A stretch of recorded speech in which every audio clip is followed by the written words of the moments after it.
Ang digmaang Peloponnesian noong 431 hanggang 404 bago si Kristo ay isang sinaunang digmaang Griyego sa pagitan ng Atenas at Sparta at kanilang mga kaalyado para sa hegemonya ng mundong Griyego.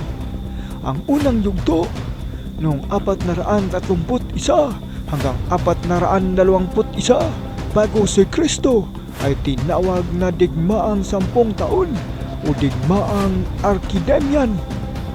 Ayon sa Spartanong hari na si Archidamus II na ilang beses na sumalakay sa Attica kasama ang buong huplete na hukbo ng Peloponnesian League, ang alyansa na pinamumunuan ng Sparta na kilala rin noon bilang Lacedaemon, at ang napakalakas at nakakahigit na hukbong dagat ng Delian League na pinamumunuan ng Atenas.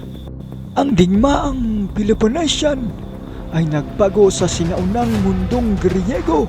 Ang Atenas ang pinakamalakas na lungsod-estado sa Gresya bago ang digmaan ay naging halos ganap na nasakop, habang ang Sparta ay naging pangunahing kapangyarihan ng Gresya. Ang mga gastos pang-ekonomiya ng digmaan ay ramdam sa buong Gresya. Ang kahirapan ay kumalat sa buong Peloponnese, habang ang Atenas ay nawasak at hindi na muling nakabawi sa kanyang kasaganahan bago ang digmaan. Ang digmaan ay nagdulot din ng mas banayad na mga pagbabago sa lipunang Griyego.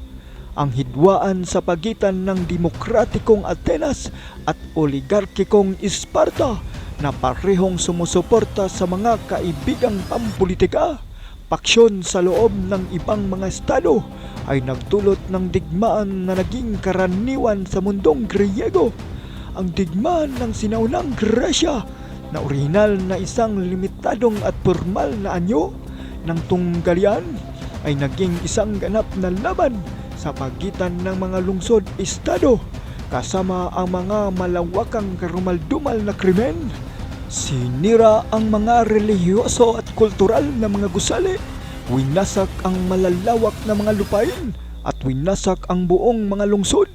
Ang digmaang Peloponnesian ay nagmarka ng demokratikong katapusan ng ika-5 siglo bago si Kristo at ang ginintuang panahon ng Gresya noong 440 bago si Kristo.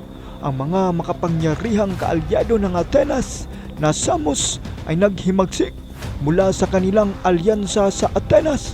Agad na nakuha ng mga rebelde ang suporta ng isang satrap ng Persia at hinarap ng Atenas ang posibilidad ng mga pag-aaklas sa buong imperyo nito. Ang mga Spartan na ang pakikialam ay magiging sanhi ng isang napakalaking digmaan upang matukoy ang kapalaran ng imperyo, ay tumawag ng isang kongreso ng kanilang mga kaalyado upang talakayin ang posibilidad ng digmaan laban sa Atenas. Ang makapangyarihang kaalyado ng Sparta na Corinto ay labis na tumutol sa interbensyon at bumoto ang kongreso laban sa digmaan sa Atenas. Pinuksan ng mga Atenyano ang pag-aaklas at pinanatili ang kapayapaan. Ang mga Atenayan ang naglaro ng mahalagang papel sa pagpigil sa isang pwersang pandagat ng Corinto na sakupin ang Corcyra upang mapanatili ang kapayapaan ng 30 taon. Inutusan ang mga Atenayan na huwag makialam sa labanan maliban kung malinaw na atakihin ng Corinto ang Corcyra.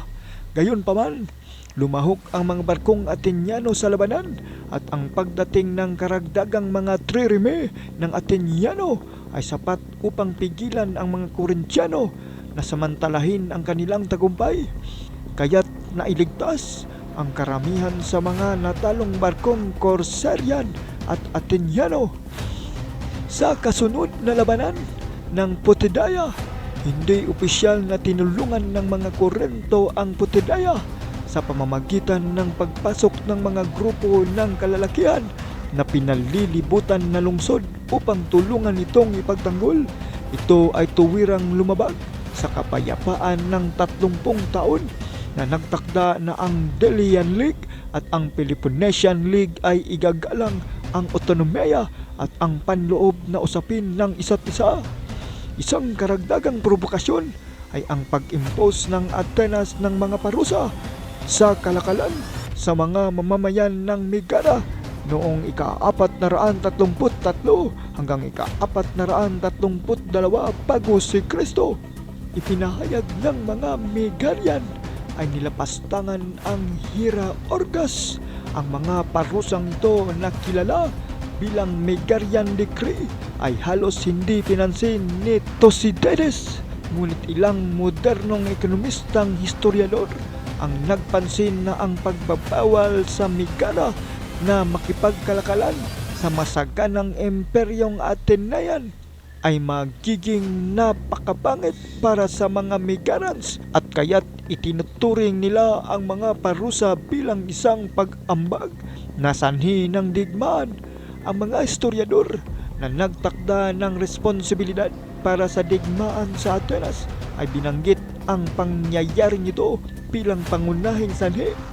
Sa kahilingan ng Korento, tinawag ng mga Espartano ang mga miyembro ng Peloponnesian League sa Sparta noong 432 bago si Kristo, lalo na ang mga may mga hinaing laban sa Atenas upang ihayag ang kanilang mga reklamo sa asembleya ng Sparta.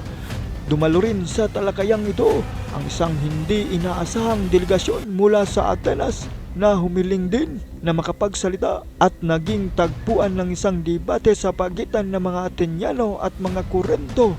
Iniulat ni Thucydides na kinundina ng mga Korento ang kawalang kilos ng Sparta hanggang noon. Binabalaan ang Sparta na kung mananatili itong passive, malapit na itong mapapalitan at mawawalan ng mga kaalyado. Bilang tugon, pinaalalahanan ng mga Atenyano ang mga Spartano tungkol sa record ng Atenas sa tagumpay sa militar at pagtutol sa Persia.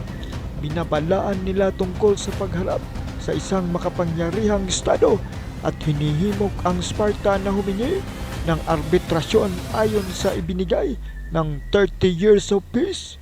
Ang hari ng Sparta na si Archidamos II ay nagsalita laban sa digmaan. Ngunit ang opinyon ng hokist na si Sthenelaidas ang nanaig sa Spartan Ecclesia. Ang karamihan ng Spartan Assembly ay bumoto upang ideklara na sinira ng mga Atenyano ang kapayapaan na sa esensya ay nagdeklara ng digmaan.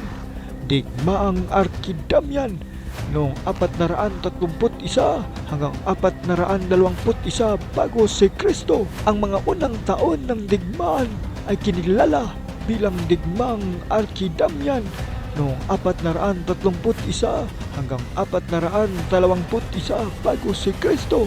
Ayon sa hari ng Sparta na si Archidamos II, ang unang pag-atake ay isinagawa ng mga Thebans sa kuta ng Atenas sa Plataea noong ika-4 ng Abril 431 bago si Kristo. Ang Sparta at ang mga kaalyado nito maliban sa Korento ay halos eksklusibong nakabatay sa lupa at kayang magtipon ng malalaking hukbo na halos hindi matatalo. Ang imperyo ng Atenas, bagaman nakabase sa tangway ng Attica, ay kumalat sa mga pulo ng dagat Aegean. Ang Atenas ay kumukuha ng napakalaking kayamanan mula sa tributo na binabayaran ng mga pulo na ito. Pinanatili ng Atenas ang kanyang imperyo sa pamamagitan ng kapangyarihang pandagat. Kaya't ang dalawang kapangyarihan ay hindi gaanong nakapaglaban ng mga makapangyarihang labanan. Ang estratehiya ng Sparta noong digmaang Archidamian ay sakupin ang lupain sa paligid ng Atenas, habang ang pagsalakay na ito ay nagtanggal ng mga Atenaean ng mga produktong lupa sa paligid ng kanilang lungsod. Pinanatili ng Atenas ang akses sa dagat at hindi gaanong nagdusa. Maraming mamamayan ng Attica ang iniwan ang kanilang mga bukirin at lumipat sa loob ng mahahabang pader sa Atenas sa kanyang daungan sa Piraeus. Sa pagtatapos ng unang taon ng digmaan, ibinigay ni Pericles ang kanyang tanyag na panaghoy sa libing. Noong 431 bago si Kristo, ang mga Spartano ay sumakop din sa Attika sa loob lamang ng 3 linggo. Sa isang pagkakataon, sa tradisyon ng mas naunang hoplite na digmaan, inaasahang umuwi ang mga sundalo upang makilahok sa pag-aani.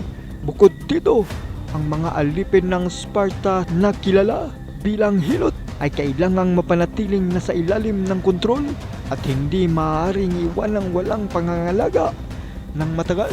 Ang pinakamahabang pagsalakay ng mga Spartano noong 430 ay tumagal lamang ng 40 araw.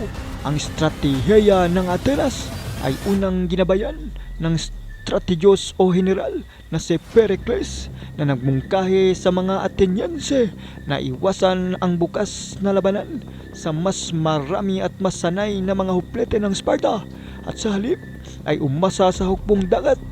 Ang puwersang pandagat ng Atenas ang nangingibabaw sa puwersang pandagat ng Gresya ay sumugod sa laban, nanalo sa Naupactus noong 430 bago si Kristo.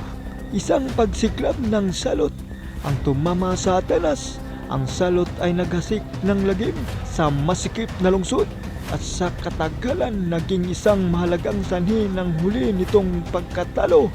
Ang salot ay nagpatay ng mahigit 30,000 mamamayan, mandaragat at sundalo, kasama na si Pericles at ang kanyang mga anak. Humigit kumulang 1/3 hanggang 2/3 ng populasyon ng Atenas ang namatay.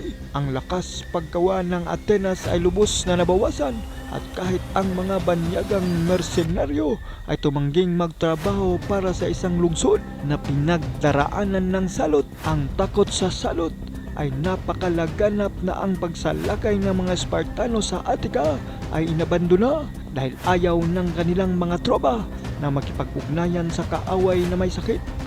Pagkatapos ng kamatayan ni Pericles, medyo lumihis ang mga Ateniense mula sa kanyang konserbatibo at depensibong estratehiya patungo sa mga agresibong estratehiya na nagdadala ng digmaan sa Sparta at mga kaalyado nito. Ang tumataas na kahalagahan ng demokrasya ng Atenas sa panahong ito ay si Cleon, isang pinuno ng mga hukis na elemento ng demokrasya ng Atenas. Pinangunahan ang militaryo ng matalinong bagong general na si Demosthenes. Nagtagumpay ang mga Atenayan habang ipinagpapatuloy nila ang kanilang mga paglusob sa dagat sa Peloponnese. Pinalawak ng Atenas ang kanilang mga aktibidad militar sa Boeotia at Aetolia. Pinigil ang pag-aaklas ng Mytilenean at nagsimulang magpatibay ng mga posisyon sa paligid ng Peloponnese. Isa sa mga post na ito ay malapit sa Pylos, sa isang maliit na isla na tinawag na Sphacteria, kung saan ang unang digmaan ay pumanig sa Atenas. Ang post sa tabi ng Pylos ay sinamantala ang pag-asa ng Sparta sa mga hilot, mga alipin na nagtatrabaho sa mga bukirin, habang ang mga mamamayan dito ay nagsasanay na maging mga sundalo. Ang posisyon sa Pylos ay nagsimulang makaakit ng mga tumakas na hilot. Bukod dito, ang takot sa isang pag-aalsa ng mga hilot ay pinatibay ng mga kalapit na Atenayan ay nag-udyok sa mga Spartan na atakihin ang posisyon.